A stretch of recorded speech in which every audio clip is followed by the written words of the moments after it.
Today, we're breaking down the 2024 election and the prospects of both Biden and Trump, but also analyzing RFK Jr.'s campaign as well. Expect to hear both the blunders of Biden and Trump thus far, but also some of the issues that voters may find them favorable around. Welcome to Overcoming the Divide, a platform dedicated to insightful political discourse and debate. In this episode, we're joined by Mike Leon and Nick Zaveri, the co-hosts of the Can We Please Talk podcast, where they dissect numerous political issues, what's going on in contemporary discourse, and much more. If you enjoy this conversation, I please ask you to, one, share it with a friend, but also check out their podcast, Can We Please Talk, which is available on Spotify, Apple, and all other major platforms. Now, without further ado, welcome to Overcoming the Divide.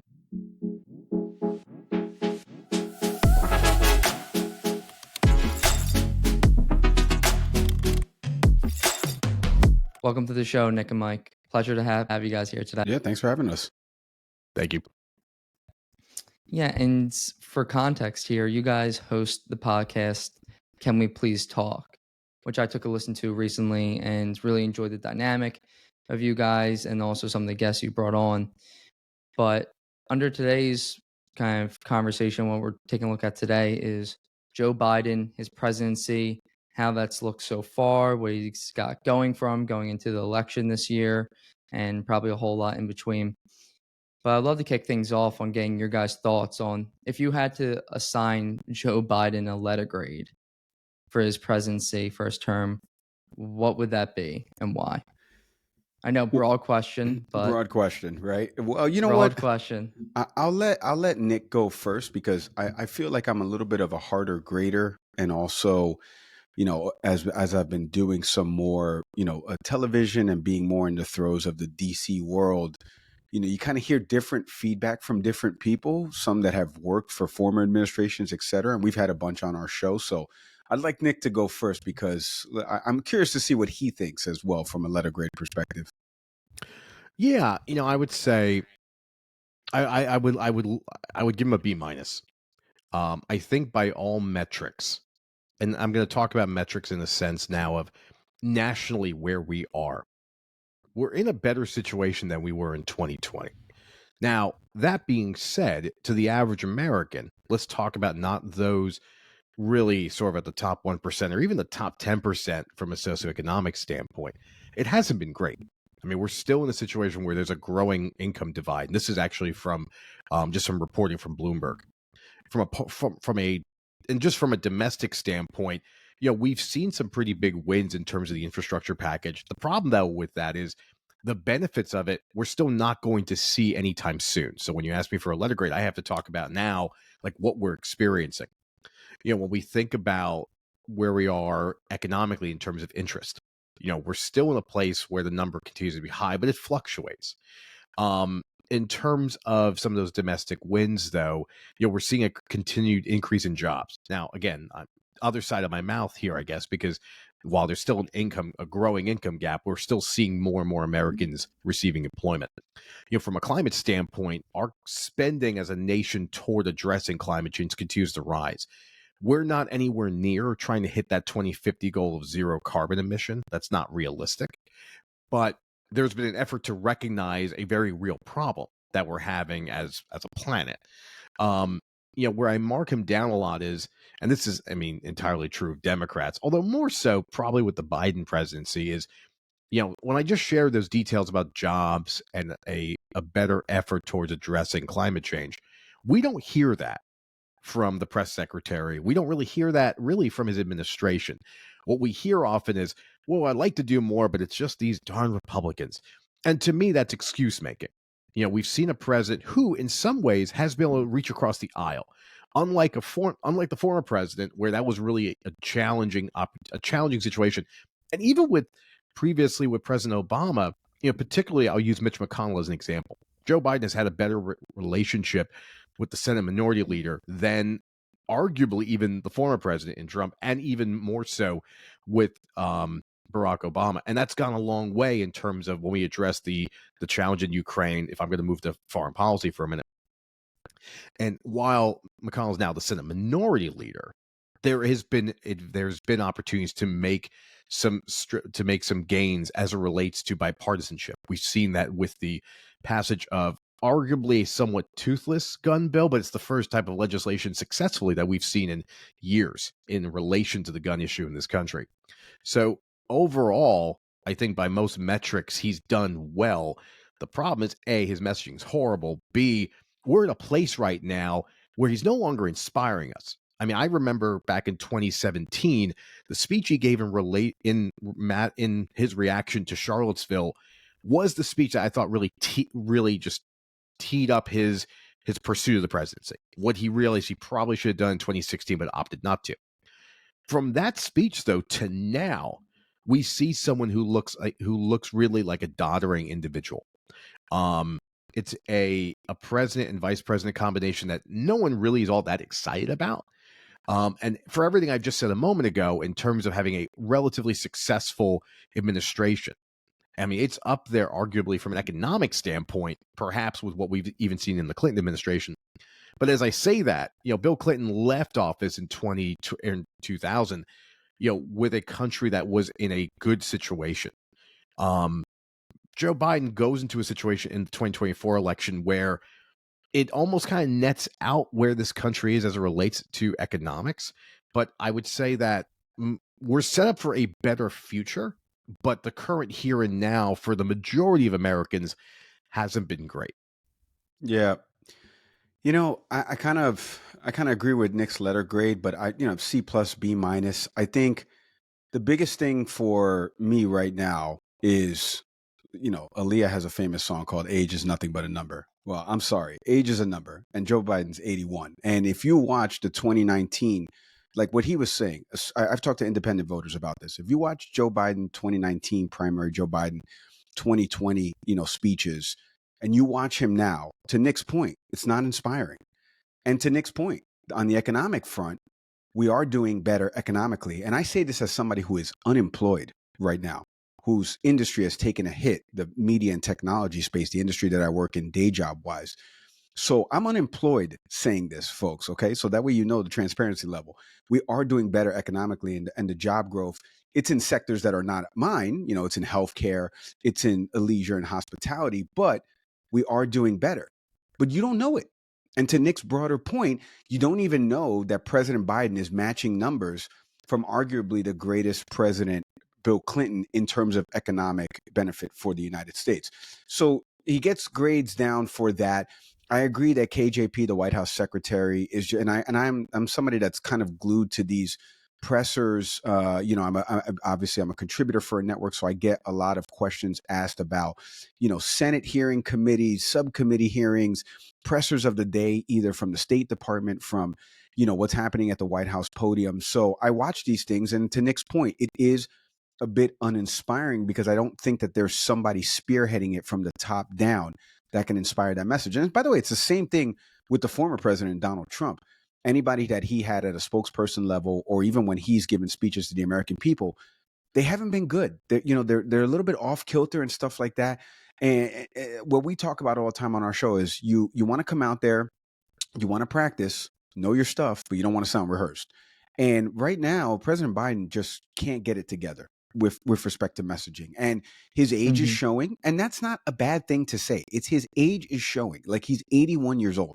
Like, that is not a bad thing to say. And the other guy is 78. So like, these aren't bad things to say. It's not ageist of us to say it. These are things that are playing out in front of us. They both have gaffes to varying degrees.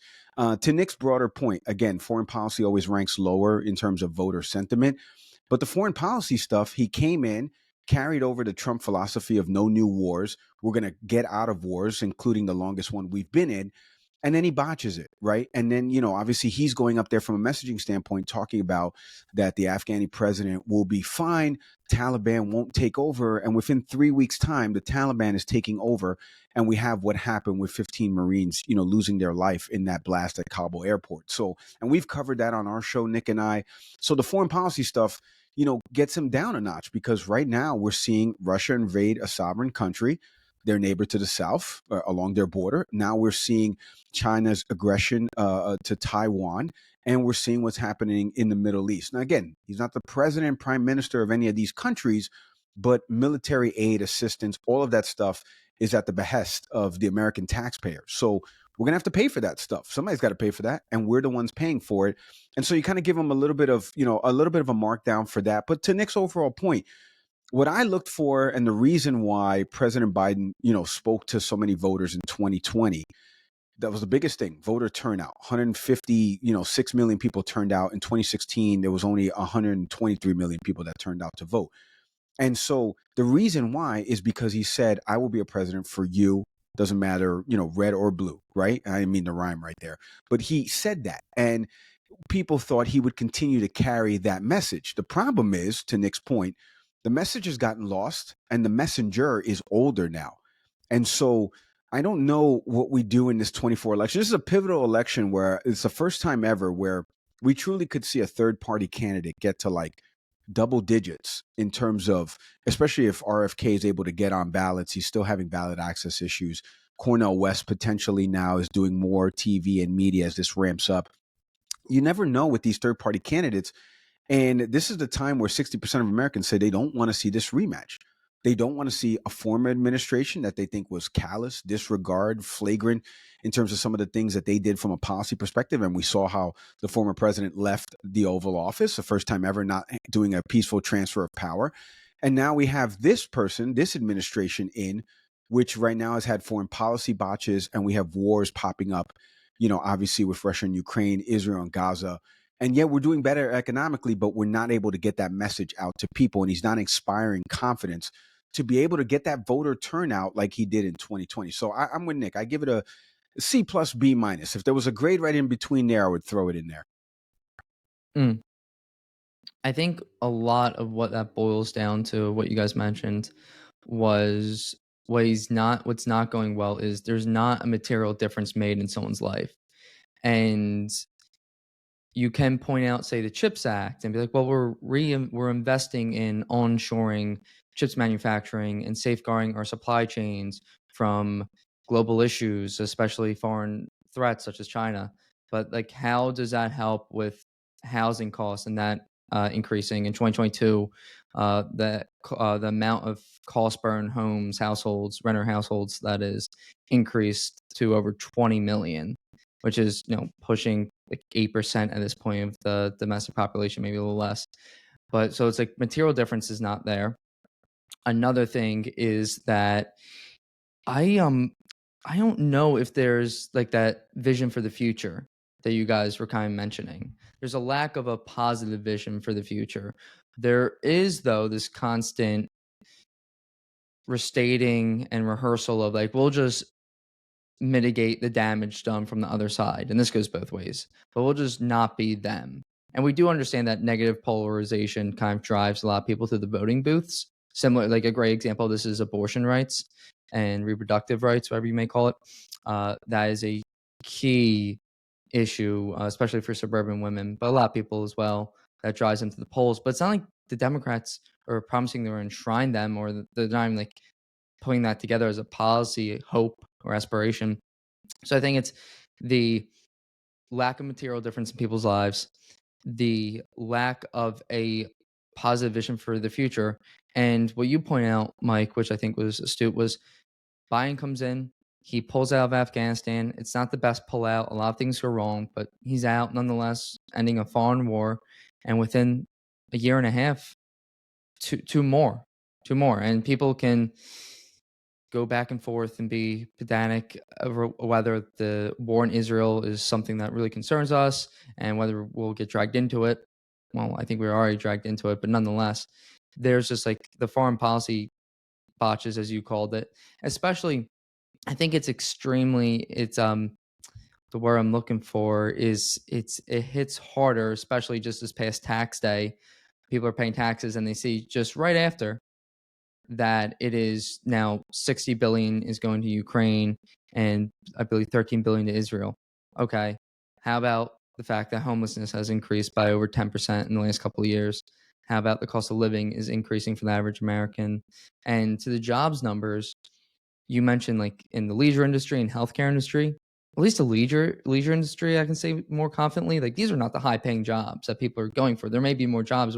What are those jobs? And I think these are all like fair points that we're kind of all coalescing around. But I will also put out there, to be fair, that it's not as if Republicans are offering something much better, at least to my knowledge. It's just like, hey, we won't be those guys. That, once more, is not really a positive vision for the future. Yeah, I think the problem that the Republicans have is that what you're putting up there is not someone with a plan. We've seen 4 years where the only legislative victory that the Trump administration had was a reduction in taxes, which ultimately didn't really spur the economy positively. It was essentially a tax cut for wealthier Americans, which oftentimes Republicans this tends to be their stock in trade, and that's always been a problem. I've at this point come to the view of, and first off, I always bring this data point up about Republicans and taxes. In the Reagan administration, you had what I would consider very reasonable capital gains taxes. And these are the taxes, of course, that go against what you bring in terms of your investments. Oftentimes when we think of taxes, for most income earners, we're talking about your 1040. And obviously we're just past April 15th, so we all have gone through this. But, since the Reagan era, we've seen the capital gains tax continue to lower. And that means that the tax burden essentially lives mostly with the majority of Americans. And you can ask yourself, why is it that Democrats, just like put Republicans to the side for a second, why is it that Democrats aren't doing anything about that? And this, I think, is what Trump was trying to bring up in 2016 with I would argue, and also less than savory candidate for progressive politics in Hillary Clinton, which is, your people are just as bad as my people. But they're not really my people because I'm trying to be a different voice here. Sorry about that. I was trying to hit the mute button. And I think that's, but this rematch, and I can't emphasize what Mike said enough, is the most unsavory experience we're all about to have. And I think, and as Mike was talking about voter turnout, that's where, if we get into it, I don't want to, ruin or bring up spoilers as to who I think is going to win this election after all, but that's going to be a huge problem. I just voted today. Today is Pennsylvania's primary. So, I'm a registered Democrat. So I went obviously to my, local voting area. Not a lot of people. Granted, I went around 5 p.m. So we'll see what the numbers look like. I'm fascinated today, though, to see, does Joe Biden carry like 90% more or more in Pennsylvania? Because if he loses any ground to Dean Phillips, it continues to perpetuate a theory I have, which is Democrats across the board may say that they're supporters of the president, but behaviorally do not show that. And Daniel, you were talking about Israel for a moment. And I think Mike was hitting, you would hit on this. And what we're seeing recently with the protests at Columbia and Yale, what we have seen been going on is an outcry, particularly from younger Americans who are not necessarily as tied to an ideology about complete and unfettered support for Israel, which we've seen since really the creation of the nation. And now there's a generation that questions that. Whether you agree with that or not, that's not for me to say, but it is real. And there's a huge wondering. We saw this in the Michigan primary, right? There's a question now of how much of a backlash, how much political capital does Joe Biden lose because of an unwavering support of Israel? Yep.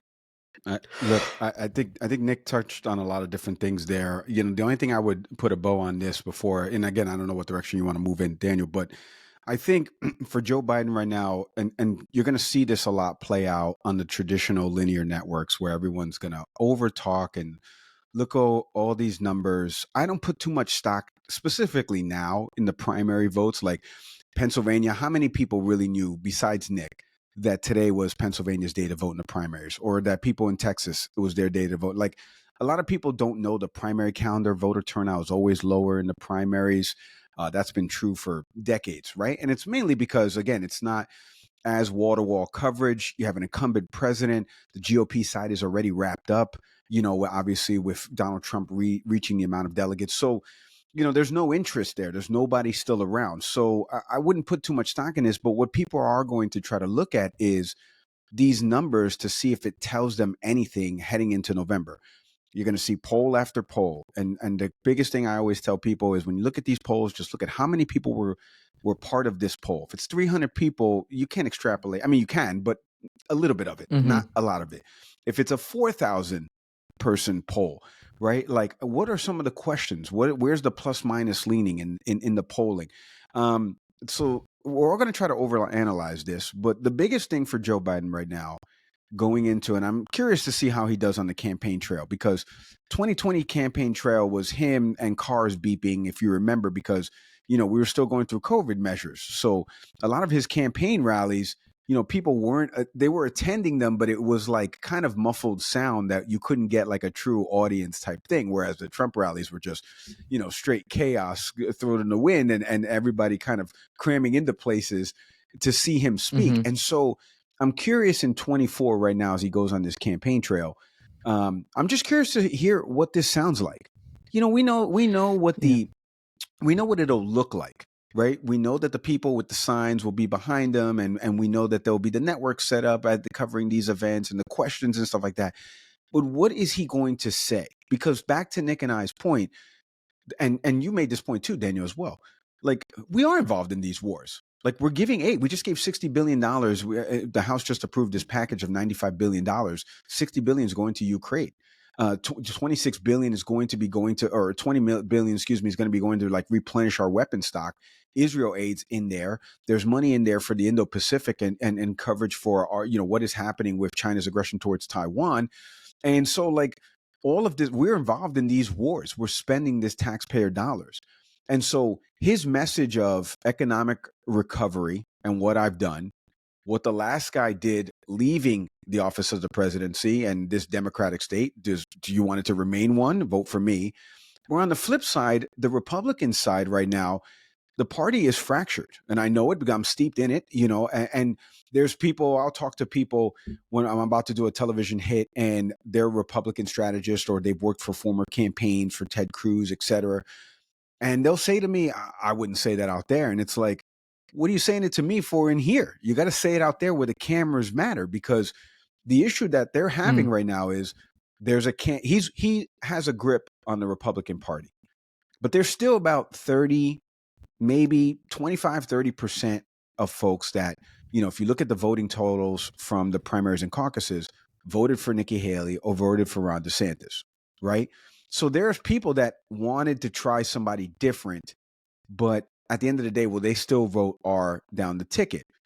And that's going to be the interesting thing. And the other part is, some members of Congress on the Republican side of the aisle, Representative Chip Roy said this on the House floor.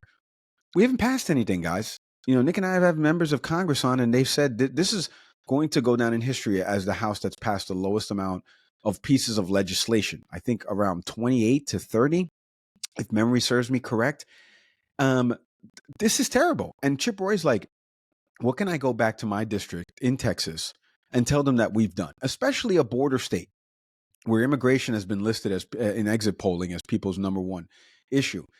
This is not me saying it. It's not Nick saying it. This is Representative Chip Roy saying it, the guy who's upset with his own caucus and conference, excuse me. So we have right now the Republicans, specifically as the House majority shrinks, they have shown that they have not been able to govern that chamber. And then when Democrats get in power, we have certain things. You guys just mentioned this before about like abortion is going to be on the ballot.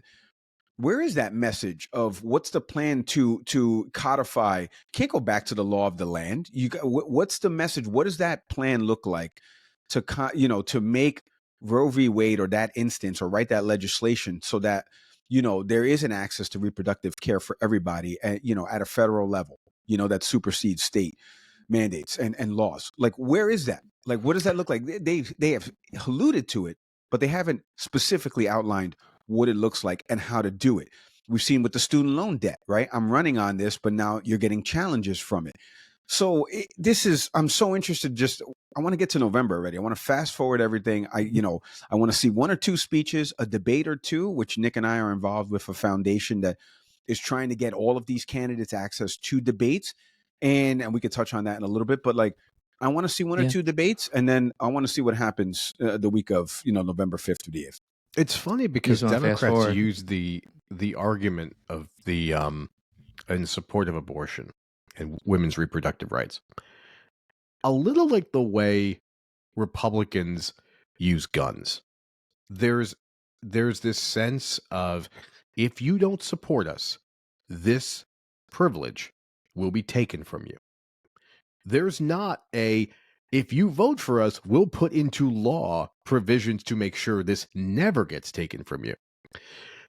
You know, what we've seen in terms of victories for women's reproductive health in Kansas, states that you would not imagine that, Michigan,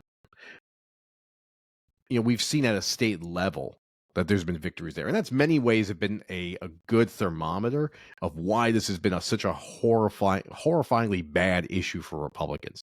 And I think many moderate Republicans may not publicly admit this, but they wish this had never been brought back to the public's discourse. But I agree with you both.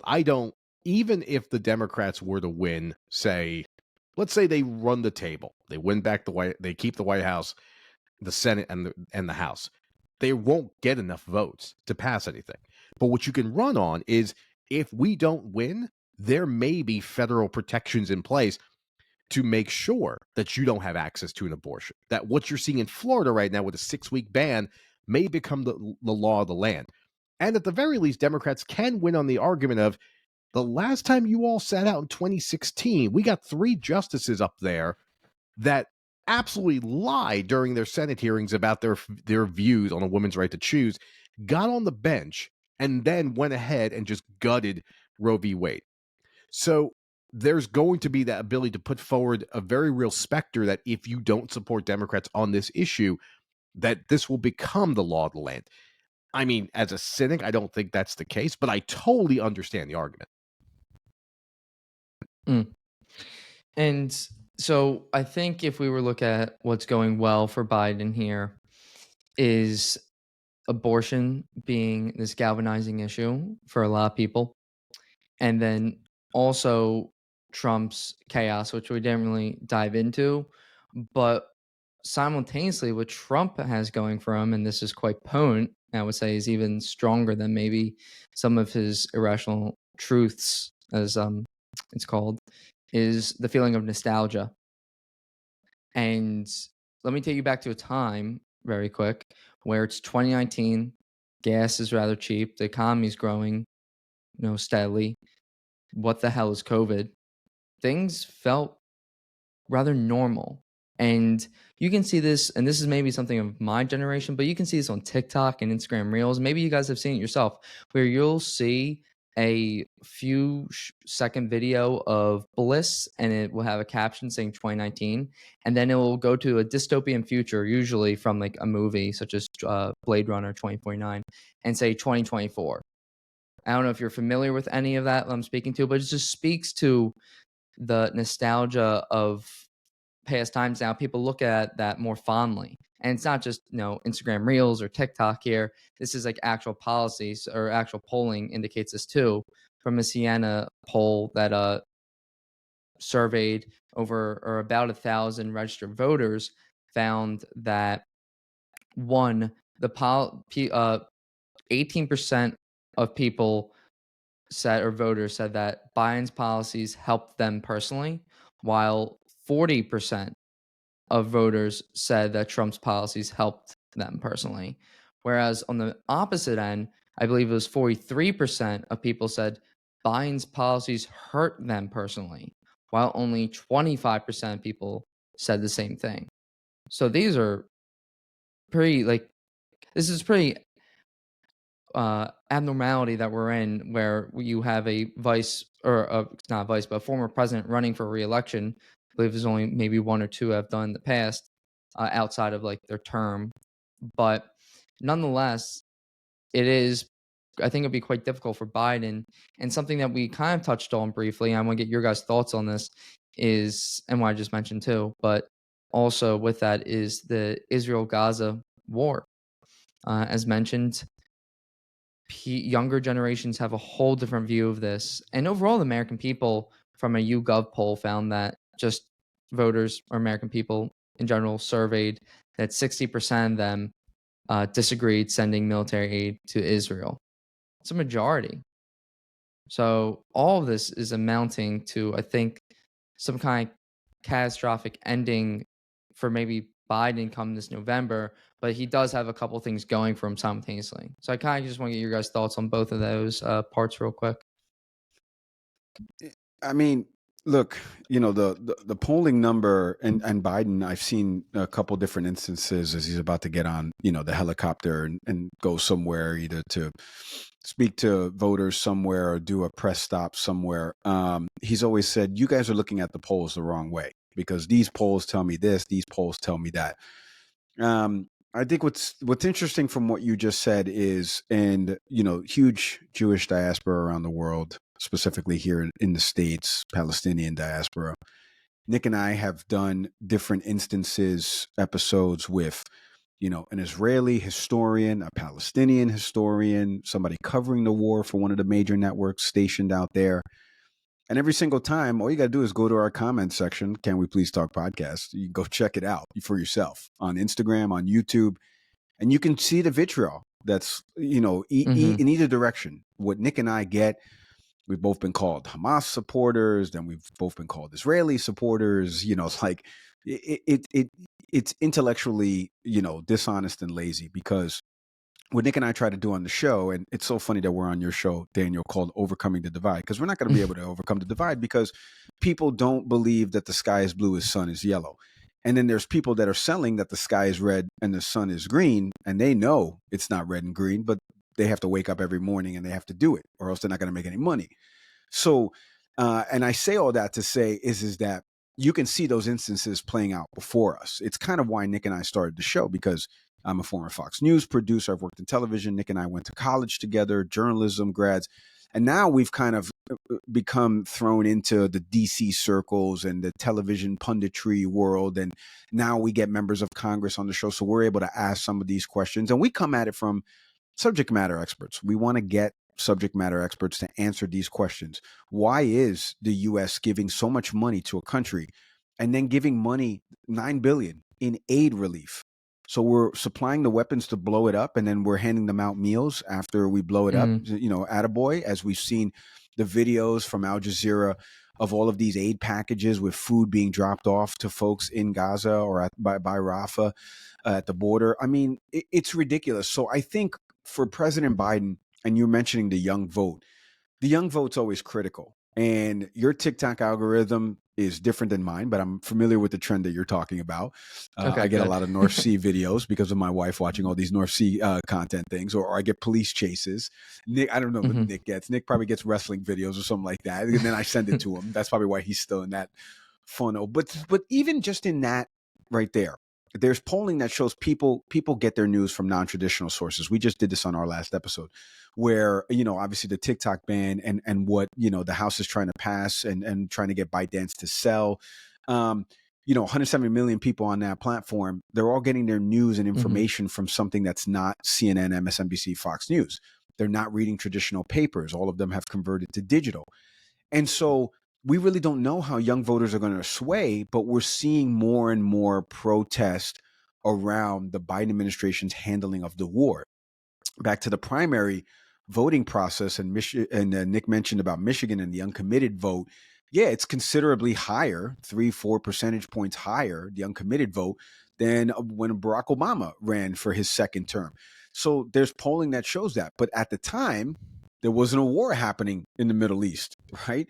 There is, I mean, again, Israel and Hamas has been, since 06, 07.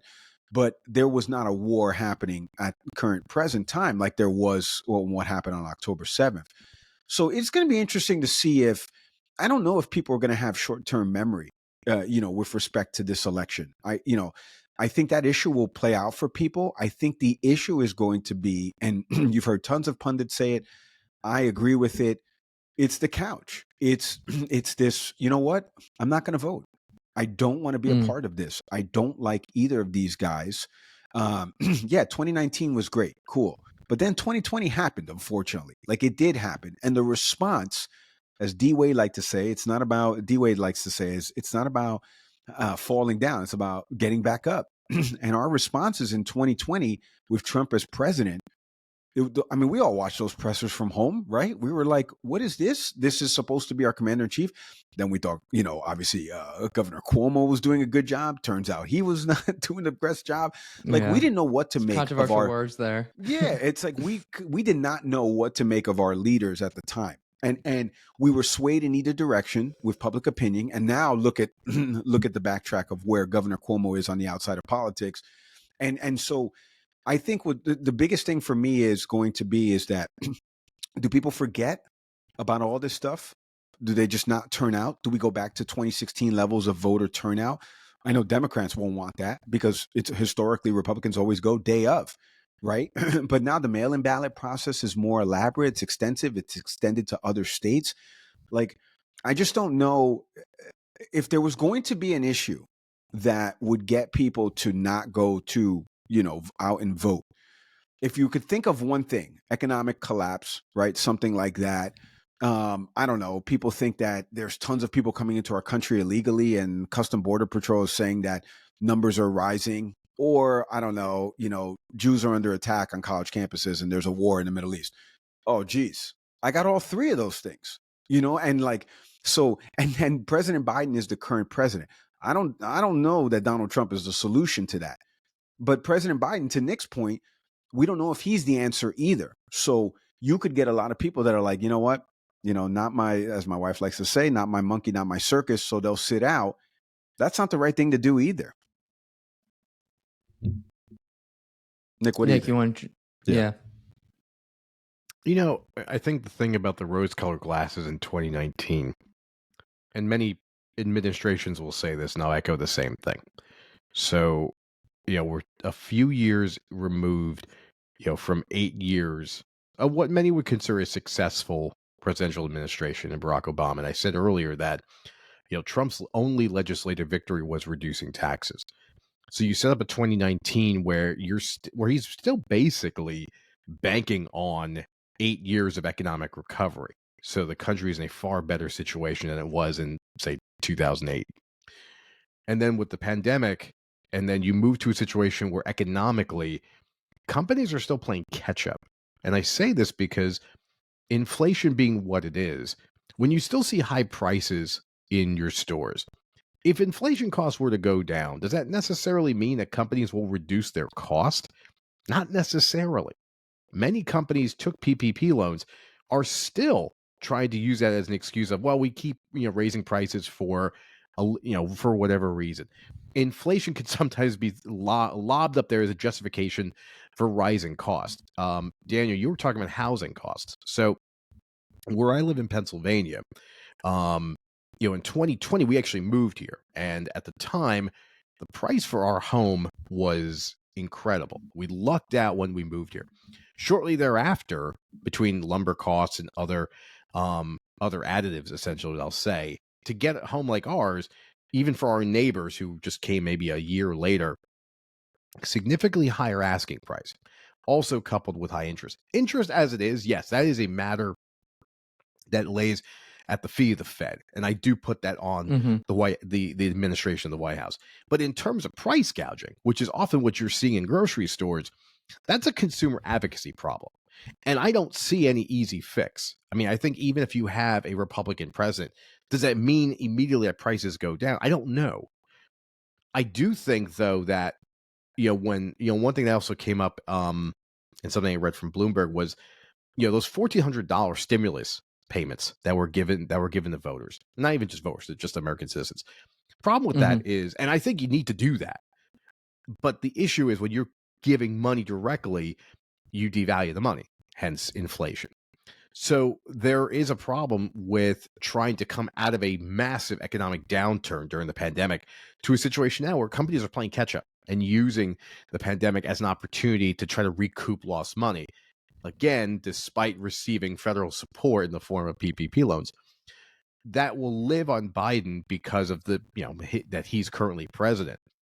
But going ahead, I don't know if you're going to have a situation where a Republican president, at least the current frontrunner, is necessarily going to have a solid plan. Now, I say all this with a very important caveat. There is something. that I'm actually sympathetic toward the Trump administration on, or in lockstep with. I am a huge critic of China. I'm a U.S. jobs first Democrat. You can consider me a blue dog Democrat this way. I'm pro-labor, but I also believe in American jobs. The Democrat Party ignored that. When with the onset of globalization, the Democratic Party basically went the way of Republicans. Like, let's just basically hand all of this to major corporations, and wherever they get their employees from, all the better for the U.S. And that arguably was a mistake. I say all this because if we're trying to look at some form of economic recovery, we also do have to look at production. And, Daniel, you mentioned the CHIPS Act. We have to look at what are the other opportunities for American jobs to become viable again, that we're not just simply offloading them to other nations in the form of cheap labor, which shame on both Democrats and Republicans for greenlighting that. Where Trump's stance on China made a lot of sense. But the problem is, it's Donald Trump. Mike and I talk about this all the time. We're both in our 40s. If you grew up in the tri-state area in the 80s and 90s, you're very much aware of the track record of one Donald John Trump. And it's to say, as a businessman, he's a con artist. Really doesn't have any economic or any business ventures you could point to and say, that's an example of success. Even as a real estate person, we're seeing what happened in New York in the sense of fraud, basically inflating values in order to get more money from banks. To trust that individual to have a clear vision for economic prosperity is something I can never sign off on, because I've known this person too well. Could I see a Republican president step forward and say, yes, we need to push forward and potentially look at deregulation as a way of just basically creating a production-based country as we once were? Possibly. The problem is you have a person who's a front runner who has no vision for that and will not, let's be clear, should he win the presidency, will not put a cabinet together that will be in any support of that whatsoever, as we saw previously with a previous cabinet where by the time he was done, most of those people did not keep their original positions. All problems, all a bunch of problems for both candidates coming into 2024. However, what I see here too being broken down is how Trump would not be the answer to a lot of these problems, but I think that's one step ahead. So it's almost like two decisions in the eyes of maybe a voter or just your average person thinking about it is like, all right, well, Biden's not doing that good of a job. All right, that's one. But would Trump do a better job? Or am I just voting against Biden because he's just not doing that good of a job in my eyes? So I think it's like two decisions. And I don't know how many people are really thinking of the latter. And I also don't think, like, for the people who are more on the left, typically progressives, where the Israel-Gaza war is this animating issue for them, and they're demanding a ceasefire and everything and chanting Genocide Joe. I don't see those people voting for Trump at all. I do see those people, as you said, Mike, earlier, being couch voters, like, nope, I'm just not here for it. I don't want to vote for either candidate, and I'm going to sit this election out, which is obviously going to be devastating for Biden when you do have a candidate like Trump that does have this loyal fan base that will go to the mat for him time after time. So those are a couple challenges, I think, right there. But I am curious, because this was brought up a bit earlier, but dark horse in the race may be the first time since the 90s that a third party candidate may be quite influential in this upcoming 2024 election, and that is Robert F. Kennedy. What do you guys think of his prospects? Because he is starting to gain ballot access. His VP, whose her name is eluding me at the moment, but I think that was a strategic move to gain a lot of, honestly, her wealth, in essence, her support, her aid to get that ballot access, because that's what a lot of it comes down to, is making sure you have the money to put this forward. So what do you think, if he continues to get ballot access, which he is doing, how much of an impact do you think he could have? And do you see him as someone offering a positive vision forward? And I'll lastly add that I think he's actually the only person, I'll just give my personal thoughts, who's actually offering a positive vision forward and acknowledging how we steered off the track a bit. I'm not even saying from a policy standpoint he's that much different from Trump on Biden, especially like a foreign policy issue such as Israel. But he acknowledges how like America's quote steered off course and that we need to get back on track. And I think his Super Bowl ad that he did was quite ingenious to bring back the Kennedy name that so many people are familiar with, but also just a number of more recent ads as well that kind of encapsulates this message. Yeah, so I said this at the beginning of the show that if there's one election where you think a third party candidate could, a la Ross Perot, garner, at least a fair percentage of votes, where you start to think about, shouldn't we have more parties? Shouldn't we be like other countries around the world that have multiple parties that, engage in this, and we don't cram all this ideology into two political parties here? This would be the election to do that, right? And you were talking about RFK's VP choice, Nicole Shanahan. She's the one that actually paid for that campaign ad that you saw during the Super Bowl. So she's an interesting VP pick. I've talked about this before on a couple different segments. Again, when you're making a VP pick, and Nick and I have never worked in strategic communications for a campaign or anything like that, so let's not misrepresent anything. But I know I've done strategic communications for other businesses, and I know the first thing you want to do if I want to instill some public confidence, I got to show you that my number two, you've heard of. You didn't even know her last name right now, Daniel. We got to look that stuff up. It took me and a sec, and that's what I'm saying. So and even the ones that he was vetting that the public knew about, at least that had been leaked to media, potentially, we don't even know if this was actually true, is a former Super Bowl winning quarterback that's still playing football. And then the other person is the former governor of Minnesota, and he used to be a TV wrestling announcer. I mean, that's not the level of seriousness, to quote Logan Roy in Succession, that you want. Like these are not serious people. So you can't bring those as choices when you're truly trying to make a campaign run at this. And like I said, again, the polling shows this is the election to do it if you're going to be a third party candidate. Nick and I've been doing more work right now for the Free and Equal Elections Foundation. So you can go to freeandequal.org, give them a plug here for this. And as the director of policy and strategy there, we're putting on a series of debates. Nick and I attended one of them that are featuring some of these third party candidates, Libertarian Party candidates. We got one potentially coming in July at Freedom Fest that potentially will feature RFK, Cornel West, Jill Stein, and a couple other candidates from the Libertarian side. That it will really showcase a true debate system. One, all the candidates on stage. And by the way, Trump and Biden have both been invited to this debate. We're trying to get all of them on stage together. RNC doesn't want Trump to debate. Trump doesn't want to do it. He thinks he's ahead of everybody, so he doesn't need to debate anybody. And then President Biden is the president of the United States, so he's got prior commitments. Something will pop up, and he doesn't need to go debate folks that are polling at like 8 or 9%. But back to the ballot access thing, and if RFK gets on ballots, where will voters actually give him a shot? Nick and I have talked about this before. We've had some other polling people that have been on the show talking about this. The voters that I've spoken to, and I'm in Florida, right? Nick's in Pennsylvania. So Nick's for all intent and purpose in a blue state. I'm in a red state. So the red state voters that I talk to down here, and I've done this now because now people know our show. They've seen me.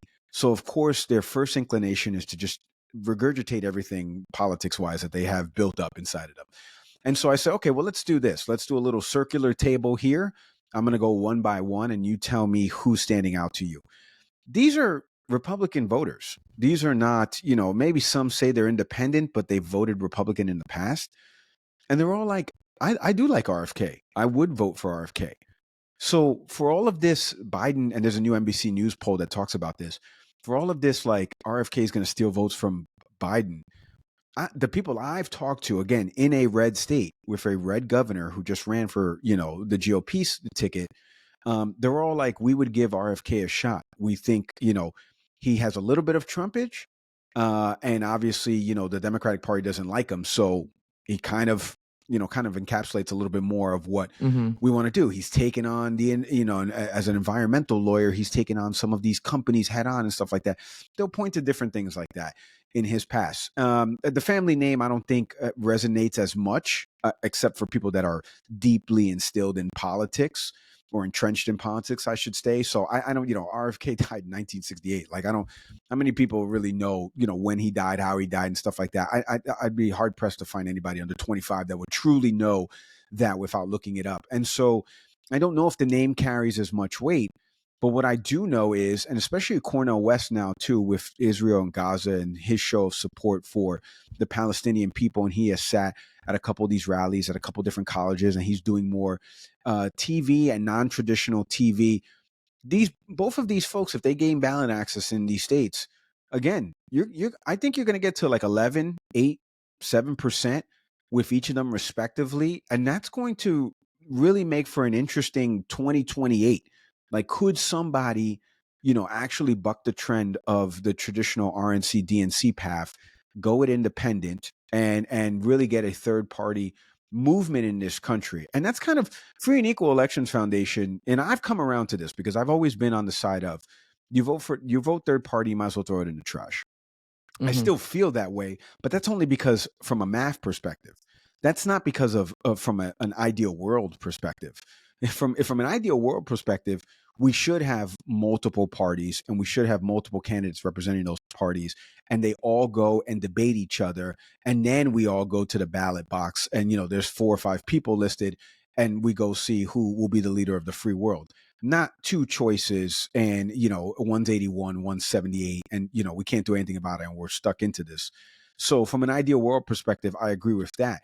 And Free and Equal Elections Foundation it's not so much about helping with the ballot access and stuff like that, but it is about getting these candidates noticed. Jason Palmer is a perfect example. Here was a guy who came in our series of debates, and he won American Samoa against President Biden. If you heard about this on the Democratic side of the aisle with their caucus and primaries season. So he won American Samoa, and everyone's like, who the hell is Jason Palmer? I don't know anything about him. We've had him on our show. He's a friend of ours. And it's because a foundation like this is putting on debates to get people more noticed. So I wanted to give the foundation a plug because I think, and you're seeing more of these nonprofits pop up that are trying to unite America. They're trying to, what you're doing, Daniel, overcome this divide. But how do we do that? How do we truly call to action do that? Well, the first way to do that is to realize that we can't cram all this ideology, like I said, into 2 political parties. There needs to be more voices, more choices, the tagline of the foundation. And I think, I don't agree with a lot of the things RFK says at all, like not even close. But I do agree, and we should all, as First Amendment free speech folks, right, if we're truly going to be that, he should have a right to debate this, especially if he gains ballot access and especially if he's polling at a certain numbers. Let him go out there. If he makes a fool out of himself on a debate stage, that's the whole point of this, right? That's how debating started in the advent of television, right? With JFK and Nixon. So let's see these folks actually debate each other so that way we can make an actual decision as American people and an informed citizen. So I'll be curious to see, and Nick and I will be following it because there's a chance Nick and I may actually be interviewing the man. Nick doesn't know about it. I'm surprising him here, but it won't be for a while. But there's a chance that we could see this guy and Cornel West, and we're going to see Jill Stein, and she's already impacted the elections in different states with the percentage of votes that she's gotten in different states back in 2016. And she's run again in 2020. She's running again in 2024. Nick and I got to meet her at that last debate. So I'm in agreement. We need more voices. We need more choices. We need more people thrown into this political process. So that way we can try to break this system of just being R&D, because there should be another option, and nothing says it better than what's happening right now in 2024 with this November election. One thing I would offer, though, when we think about third parties is that we often try to think about the home run in terms of the presidency. And we use examples of like the know-nothings. We use the example of the election of 1860 when you had like 4 essentially candidates, vying for the presidency. And the opportunity really is actually at the congressional level. And the example I'll use is the Tea Party from 2010. What you now have in the form of the Freedom Caucus is essentially the children of the Tea Party. So Republicans, specifically, that faction, realized that it began at the local level. Democrats have tried to make some headway with this with more progressive candidates, and some who've now really done a good job of really building up momentum in their respective districts. Representative Ocasio-Cortez comes to mind. Representative Rashida Tlaib in Michigan is another one who probably will likely secure her seat. So when we talk about looking at third parties for the presidency, I think we're sometimes missing the bigger conversation, which is how at a congressional level can you have more diverse voices? Because it's that kind of momentum that builds to an opportunity for leadership. As far as Robert F. Kennedy goes, as you both were talking, one thing I was doing was looking at Kennedy, Robert's website where Kennedy24.com. And I've checked this out before in terms of his policy vision. And when I went to it previously, there wasn't a lot of information there. Thankfully, there's more in the policy section. But it's some of these policies, I think, that in a debate would come to light in terms of viability. But there's also a little bit of a stink on Robert F. Kennedy, which, at least for me, always comes back to some that smacks of conspiracy theory. Now, that may land well on some voters, particularly younger voters who really are disaffected with the way our current structure is in terms of being corporate friendly, being capitalist based. But when your website talks about big AG controls the Department of Agriculture, and that's a quote from the policy section under this is for we the people, not we the corporations, in terms of his policy view. When you talk about big pharma controlling the CDC, the FDA, and the NIH, you sound a little like the friend that we all have that probably smoked a little too much pot and suddenly thought that it had answers to everything. Now, I think there's some out of the box thinking too that he brings that Kennedy brings to this conversation under the home ownership and American dream section of his policy page. There's a reference, there's a discussion here about a tax-free 3% government-backed mortgage bond. The idea being that homeowners would actually save money on their mortgage because of a new structure in terms of how mortgages are acquired. The problem, though, is that it also talks about the financing for this will come from investors. I want you to think about that for a minute, because investors denotes that when the market's great, then you will probably have lower interest rates. When the market's not so good, you may see those numbers fluctuate. And if that sounds familiar, then congratulations, we're back in the 2008 housing crisis. So there's policy matters that make me a little uncomfortable. That all being said, I would welcome a different view. In 1992, we at 18.3, 18.2% of the popular vote went to Ross Perot. And in many ways, that was because his presence on the debate stage with later President Clinton, former President George Bush, was a voice, an outside voice that said, this is ridiculous. We could do better. Later on, now, not that he really garnered much of a vote, but Steve Forbes, talking about a 15% flat tax. There's different ways that we could be looking at the challenges that we have as a country, the current structures that we have as a country, that we should be open to more innovative thinking. Could Robert Kennedy Jr. bring that? Perhaps. I will say, years ago, when he was a host on Air America, talking about environmental challenges and the work he was doing as an environmental lawyer, very inspiring. And had that version of Robert F. Kennedy run for office, I certainly would have voted for him. The weird heel turn, see, Mike's got me thinking about wrestling now, around vaccines is the thing that makes me take pause. Children's Defense Fund, where he's a very big advocate, on their website posts a lot of information, medical information. But on the same website, if you look further, it says that the information here is not backed by doctors or backed by the medical industry. It's things like that that make you take pause and say, well, where are you getting this from? And that's the thing. That's the concern I have, because that starts to get into, hey, let's inject bleach in our veins, like the former president suggested. And I'm not making that up. You both have heard that press conference. So there's a concern I have about the rational side of Robert F. Kennedy and the irrational, perhaps reckless views he may bring were he to become president. That all being said, again, I look at what is currently running from the Democratic and Republican parties, and I think we should be looking at alternatives. There's a couple things on there too. I want to go back to what you said on how it starts on a local level, such as congressional seats. I think that's quite true, and like how you saw the red wave in 2010. But also, I think it's key to point out as well that these are nationally based issues too, like such as DEI in schools or LGBT issues, or just the culture war has really upstaged any kind of local level campaign, whether it's just made jobs in the industry or in the area, which obviously still plays a point. But depending on how the sentiment is on a more national level, that matters a lot. And I think just a quick case study of that was the election in 2021 in Virginia, the governor's race, when Youngkin won, and his opponent mentioned that, well, maybe parents shouldn't be in schools and shouldn't be involved in that process. When parents heard that, and I'm not speaking for parents, but at least to me, he wasn't just speaking from like a curriculum level. I'm like, oh, let us develop the curriculum. It was more so, hey, everything that you're hearing about DEI and any other issues you may have, or books, whatnot, let us worry about that. And I feel like that was a driving issue for people, especially because schools were closed for quite some time, and that obviously affected children's learning. Regardless, kind of moving on to RFK. So I, from a different view though, from a different view, on at least on the conspiratorial side of things, I think it's fair make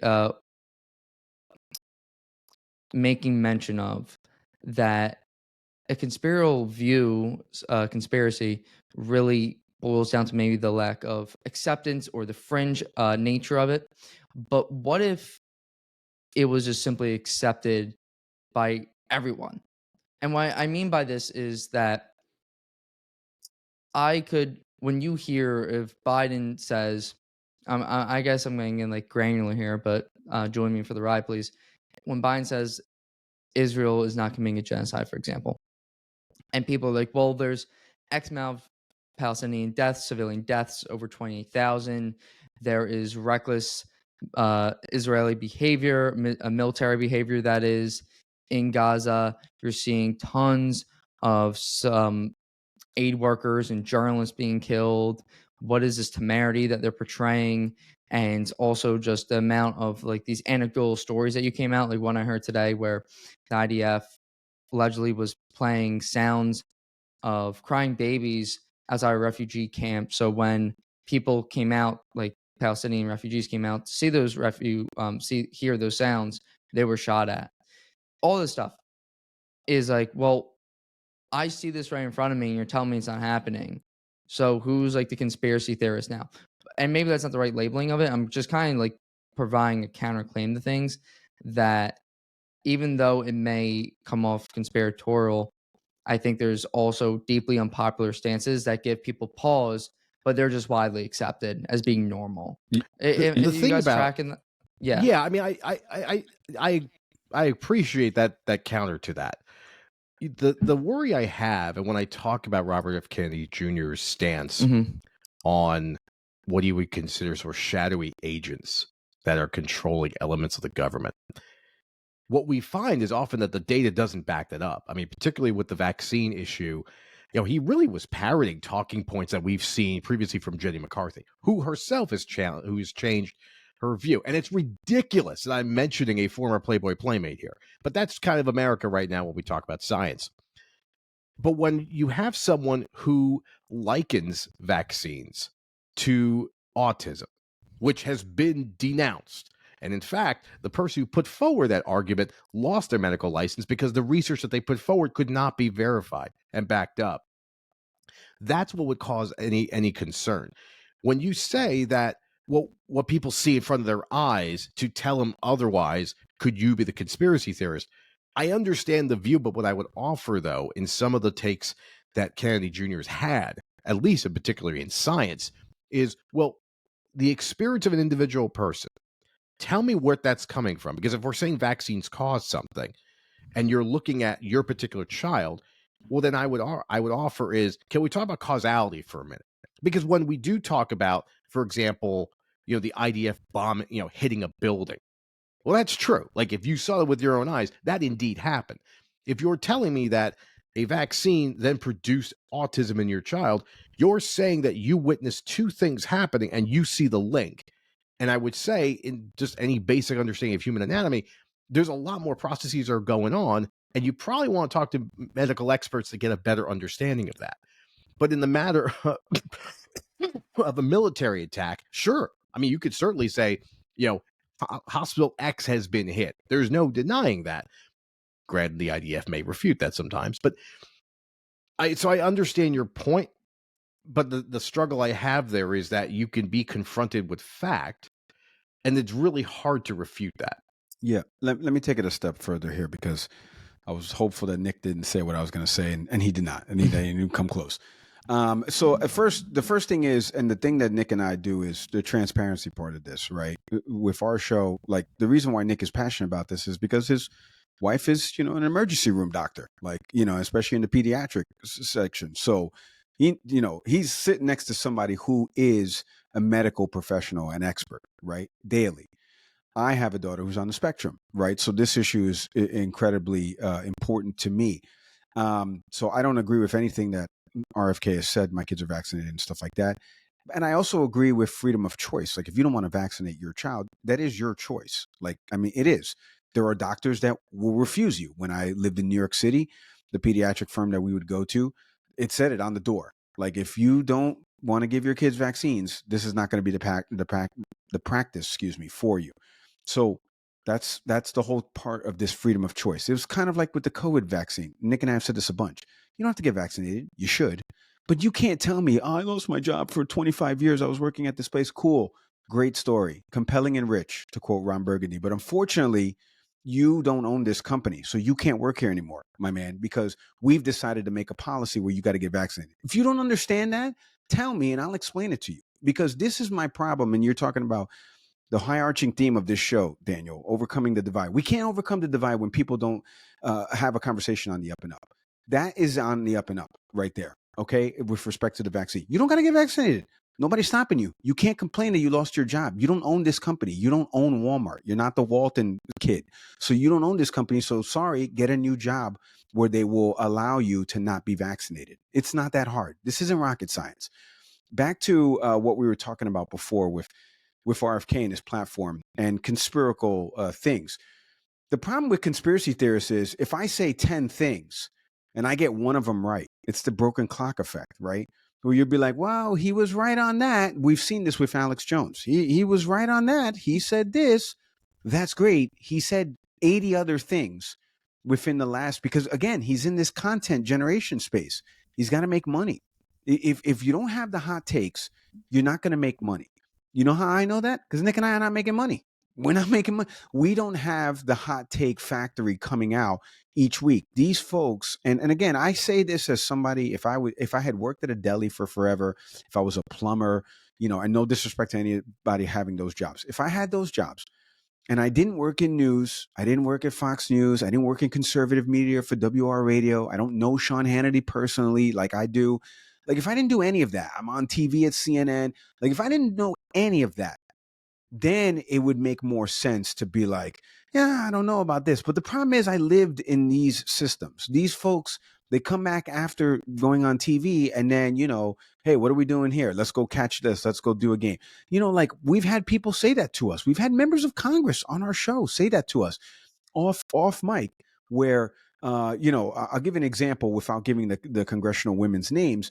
Two of them, one on the Republican side, the Democrat one told Nick and I this, in the hearing, she's attacking me.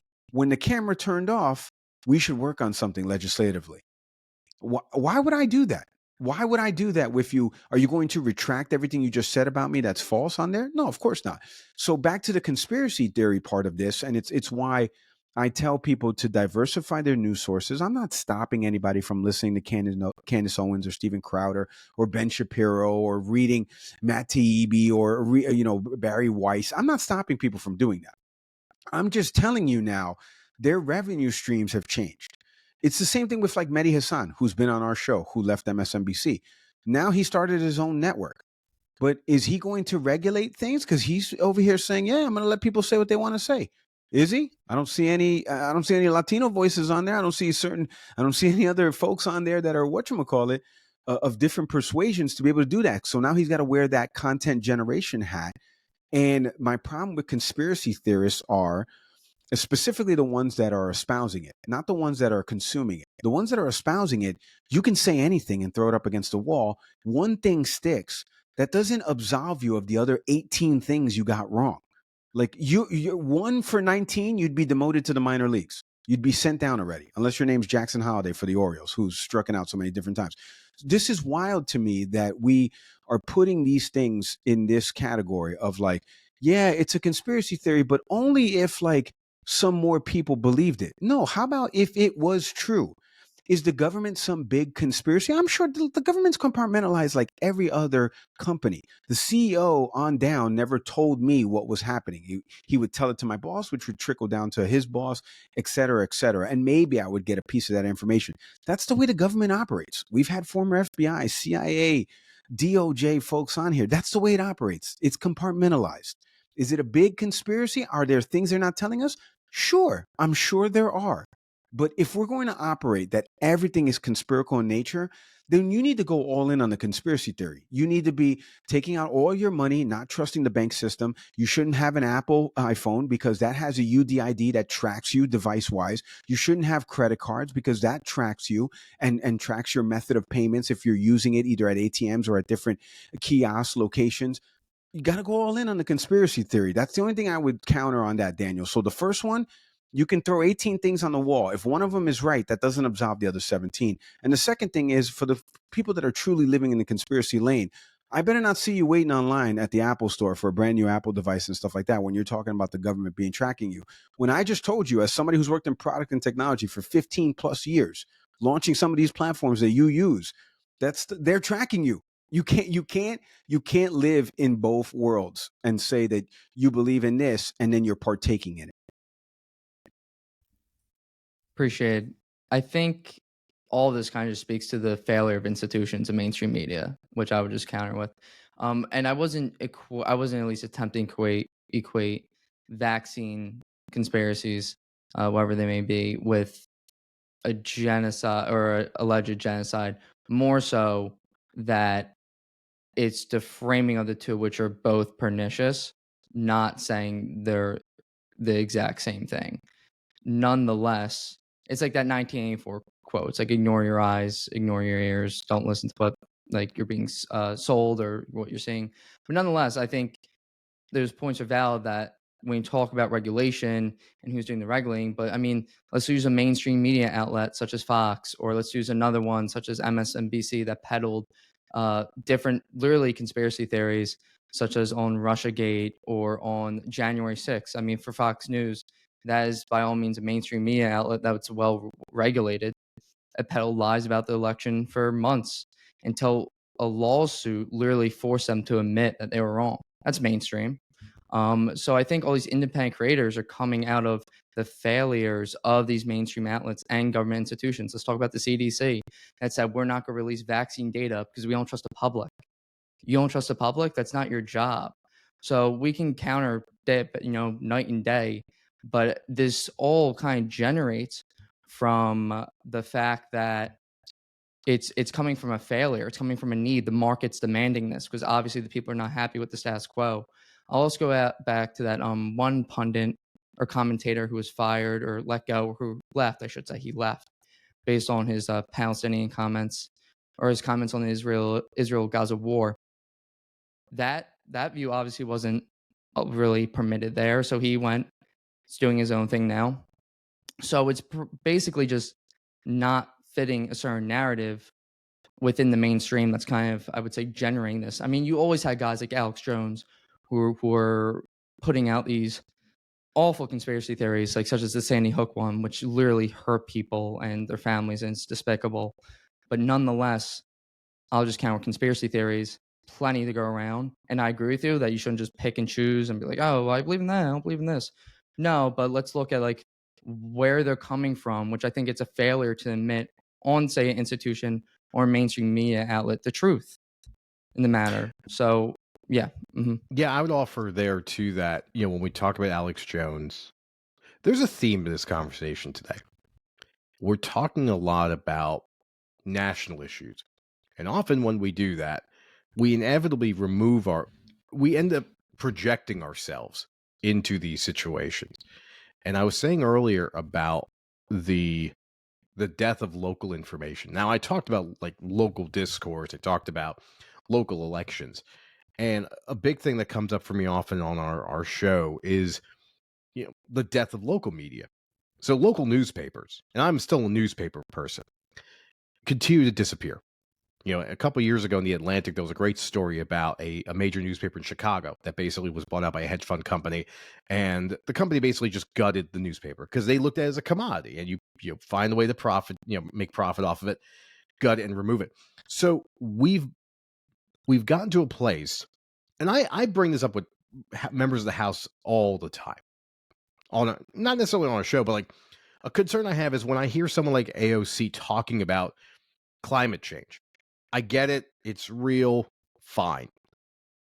The district that she serves as a member of the House, tell me about that. What are their needs? I live in Easton, Pennsylvania. My local paper is actually basically for the Lehigh Valley, right? But my local town paper is almost non-existent.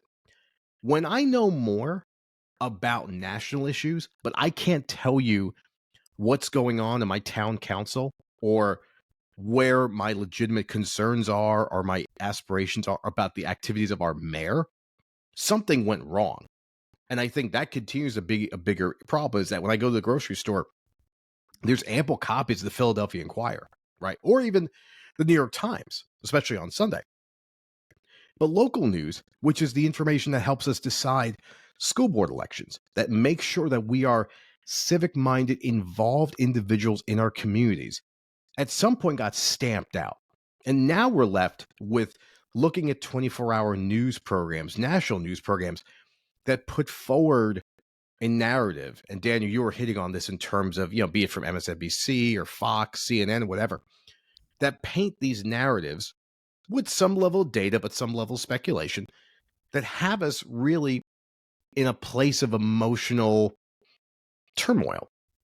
But it's not helping us at a local level. Our inability to be civically engaged in our respective communities has resulted in us pursuing these larger matters, most of which really don't affect us. And as a result, you're missing the opportunity in front of you. I've said this all the time that, we can often be more aware of, who's on this current season of the Real Housewives of so-and-so city, but we don't know who is currently on our town council. When I voted today, I have to claim a level of ignorance. We had, yes, I'm aware of our district, our representative, Susan Wild, District 10 in Pennsylvania. Our Senator, Bob Casey, who's running for re-election. John Fetterman obviously won in 2022, so he won't be up for a couple more years. Our president, yes, familiar with. But in terms of our attorney general for our area, I saw a bunch of names. I'm like, I don't know who this is. So I may as well just close my eyes and just, threw something at the wall. And that's a failure on my part because these are the matters that are going to predominantly affect me and my family. And there was a time you were talking about, Daniel, romanticizing 2019. I'll even go to like 1719 or actually rather 1819. That there's a place where you are very much familiar with and active in your respective community. And unfortunately, that's become the past. So we tend to focus more on national drama, which sometimes is not the primary thing that drives us. Even recently with the protests that we saw at Columbia and Yale, that's a real thing. I mean, you can have a view of what goes on in Palestine or what goes on in Gaza. But I would offer you that the only way you can really deal with that is that you have to show up at the ballot box. That's really where it comes from. Does your elected representative of your district, if you know where that is, what is their stance on this? Go take it up with them. Throwing up your hands in anger at the college or university you're at. Yeah, maybe it worked in the 60s, but honestly, what got us out of Vietnam was really news coverage. Was really our understanding of this is really happening. protest aside. Yeah, just to follow up on that, it's one of Yeah. the things that we're trying to do with our show, Daniel. Like, I wanted to start this when we started in 2020 with Can We Please Talk. It came out of obviously everybody's sitting at home in the George Floyd, the death that happened. And then obviously, you got 2.9 million podcasts are out there now. And the boom was all from 2020, right? So we were a part of that fray. But I told Nick, I'm like, we're going to do this like an actual show, one that I've produced or worked on, where it's segments, commentary, discussion, statistical data. We make a point when we come back after the break. Here's somebody running for Congress, in New York District 1, John Avlon, for example, who's joining us next week on the show, who's a former CNN analyst who's running for Congress in a district where he has a vacation home, right? So like, is that somebody that should be running for Congress? Does he know the issues that his constituents are facing? We're going to find out. We're going to ask him. And then when we talk about subject matter experts and talking about topics, how do we overcome this, right? Going back to the RFK vaccine point, the reason why we're so a little passionate about it, because again, we're seeing that people are single voter issues right now. They're focused, hyper focused on one issue, which would disqualify RFK. For me, we had Dr. Paul Offit on the show during the pandemic or maybe a little bit after. I know him and Joe Rogan and RFK and Peter Hotez, Dr. Peter Hotez had all gotten into these battles. And I said to him, I said, look, let me ask you, the word research has been weaponized. I want to do my own research, Doc. This is Mike Leon. I come into your office, my daughter, and he's the director of vaccine education. He's a doctor at the Children's Hospital of Philadelphia. I said, I want to do my own research. What should I do? He goes, step 1, read the reports. Read the 3 reports, the studies that were generated from this. Step 2, learn molecular biology or epidemiology. I go, yeah, I'm not doing any of that because I don't have the time for that. If I break my leg, I am not going to my buddy Benji, who works at a deli, who one time wrapped his knee properly, and now his knee clicks all the time. And he can still walk on it, but he never saw a doctor. Like, no, I'm going to go to the hospital. I'm going to go to a doctor. When Nick and I were growing up, and anytime I would go to a party, my parents' friends would always say to me, what do you want to be when you grow up? Stay in school. These were always refrains that you would hear. Now we're vilifying people who have stayed in school and have become subject matter experts through the schooling and through their work efforts in these lanes. We're not listening to them. We're belittling them. We're challenging them to debates. The guy from news radio should be moderating a debate between an environmental lawyer and an epidemiologist about the efficacy of vaccines. Does that make sense to anyone with ears and eyes and all use of their 5 senses? On what planet? And that's the issue I have that Nick and I are trying to kind of bridge the gap. We're not trying to, this is not confrontational journalism. I'm not going to have somebody on here that is just espousing things that are incredibly wild. But like to the point I made earlier in the show about like Representative Chip Roy, for example, who's a member of the Freedom Caucus with the Republicans, I would have him on because he is somebody right now that's upset with leadership. He lives in a border state. I've seen him do something with Representative Jamal Bowman and talking about bipartisanship, and they did this hour-long sit-down. Those are people that we want to get back to this thing. Now, that's boring for traditional media, and it doesn't equate to ratings, and that's why we're seeing it with the Biden administration. To be honest with you, ratings are down, and people are not engaging as much because when Trump was in office, we saw more people engaging with content. They wanted to learn more about what did he say today in this presser? What's he doing now? Biden doesn't do that for us. And that's why we see media layoffs from all of these different companies. But what we want to do with our show is really, and I think the efforts of your show about overcoming this divide, well, I want people to start talking again, but the talking has to start at a point where we all say that is a fact. We all agree on that. It's not your fact. It's not my fact. It's the fact. And once we agree on that, then we can move forward. So I love what you're doing here, and this is what Nick and I are trying to do with our show with respect to lending subject matter expertise on our show and giving them a platform and voice, and so people can understand. Where can people find you at too? I want to put that out there too. I mean, because you mentioned it quite a few times. Yeah, you can check out the Can We Please Talk podcast, obviously wherever you get your podcasts, or go to leonmedianetwork.com. We're under a family of shows that we have there across news, sports, education, Follow us on TikTok and IG at Can We Please Talk Podcast, on Twitter at Can We Please Talk. You can email us, canwepleasetalkpodcast@gmail.com. Nick and I have read angry emails. We've even apologized one time. We got a House bill mixed up in our voting, and so somebody called us out on that. But missteps are always going to happen, especially in a recorded format. You would think it wouldn't happen as much. But not only that, we're not in this hot take business. We're in this balls and strikes. We're the refs. We're calling the game as we see it. And then we're going to go home, and hang out with our families, and then get back the next day and go to the ballpark. And the only difference with that analogy of the calling and balls and strikes is that we're also interviewing the managers afterwards. We're interviewing the players. We're finding out what they thought about the game and stuff like that. And so we want to continue that process. We don't, I think what you said earlier, Daniel, is right. Conspiracy theorists or anybody who is just searching for more information and goes down a rabbit hole, they're looking for something to fill that void.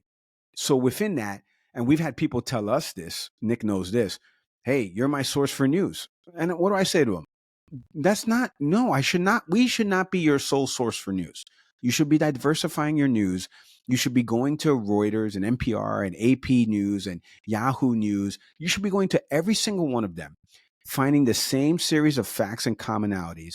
And then that forms your opinion about the story, because all of us have come to a consensus that these are the universally accepted facts regarding that story. If you don't do that process, you're lazy. And I say you're lazy to define your search habits, not you as a person. And I think people need to start doing that. Nick and I try to do it as best as we can and exemplify that on the show. And I hope that the listener, I know, because obviously, people listen to us, you've heard us, but this is what we're trying to do with our show and adding to the discourse. For sure. And everyone who's listening, make sure to go check out their podcast, because I have listened to a few episodes. Is engaging, is informative, so make sure you go check that out.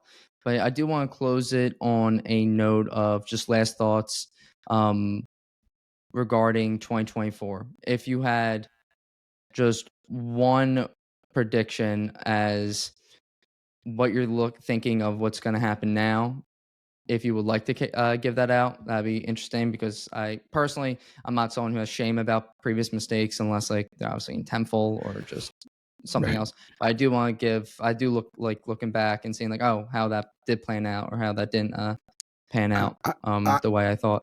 Let me go first, because I can make the easiest prediction, because to be honest with you, I truly, right now, I could see Donald Trump being the president again. I could also see a week from now, President Biden being the president again. Something happens. We don't know what's going to happen over these next 5-6 months. Specifically, let's say there's a ceasefire tomorrow and all the hostages have been returned. Biden gets credit for all of we truly don't have a knowledge base. What I will say prediction wise, because I think I'll be right on this, so that's why I'm going to say it publicly. I think we're going to see the lowest voter turnout in history in this coming election. I truly think that people are going to give a big FU, and the numbers are going to be even smaller. Georgia, we saw, was 11,000, whatever, Trump said to Raffensperger on the phone, 11,500 votes. We saw Arizona and the margin of victory there.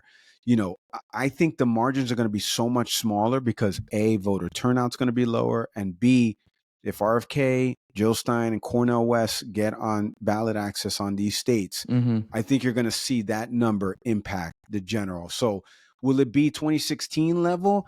Like I said before, that was 127 million people or something like that in that neighborhood. I think it could be lower than that, to be honest with you. I think we're going to see really low voter turnout, and we're going to see all these networks talking about therein lies the reason why either A, Trump won, or Biden got reelected, because the voter turnout was so low. That's my bold prediction, everybody. I'll go bolder, or at least more clear, and I don't mind being wrong. I use DraftKings at bet all the time. So I think Trump wins the presidency for the reason about low voter turnout, because if you're telling me I have two candidates and it comes down to the diehards, give me the Republican every time. But I think Trump walks into a situation where he's not going to have both a house both a House and a Senate control by Republicans. I don't think he gets that. I have a feeling that the House may potentially flip. The Senate, I think, may hold. I think there's a possibility Democrats may actually pick up more seats. And it's for the reasons that we've been talking about today. While Democrats may not be excited about Biden, at the local level in their respective states, there are a lot of concerns about a woman's right to choose, a lot of concerns about some of these conservative stances that Republicans have, far right stances that Republicans have taken. Daniel, you mentioned Glenn Youngkin in that election. That's a really good example. But and we have to remember the counter too, that Glenn Youngkin goes in as what was considered a moderate Republican, but then really ends up being a little bit more of a far right leaning conservative in his views about education. What do we have now? Well, the state of Virginia has basically put in essentially a blue state legislature. There's nothing that's going to happen in the state of Virginia. So Glenn Youngkin basically becomes a lame duck. So the state essentially learned its lesson from that election. I think you're going to see more of that. I think there's going to be a larger concern of, like in my state, I may not give a damn about the president, but I certainly will not let my state become sympathetic to a far right pursuit of regulating women's bodies. I think that's where we end up shaking out. And then that leads itself to then potentially the next 4 years are going to be political turmoil, that not much is going to get done. Right now, we're seeing that in the second half of the Biden administration, where with a House control by the Republicans, not a whole lot's being done. We may legitimately see 4 more years of that. I think both prudent predictions. It's much appreciated. It was great having you guys on. I think the commentary on Biden and Trump was fantastic. Just looking at like the headwinds or tailwinds and what they're going to be dealing with, both coming in 2024, and also appreciated the dialogue and the little debate going back and forth about conspiracies, because I think that's always worth it. And I think that gives a lot of people things to think about and ideate on. So much appreciated on that. And without anything else, I think we'll be closing out this episode. But thank you everyone for tuning in. Thank you, Mike and Nick, for being here. It's an absolute pleasure hosting you guys. And I look forward to chatting soon. Hey, thanks for having us. See you Thursday. All right. Bye now.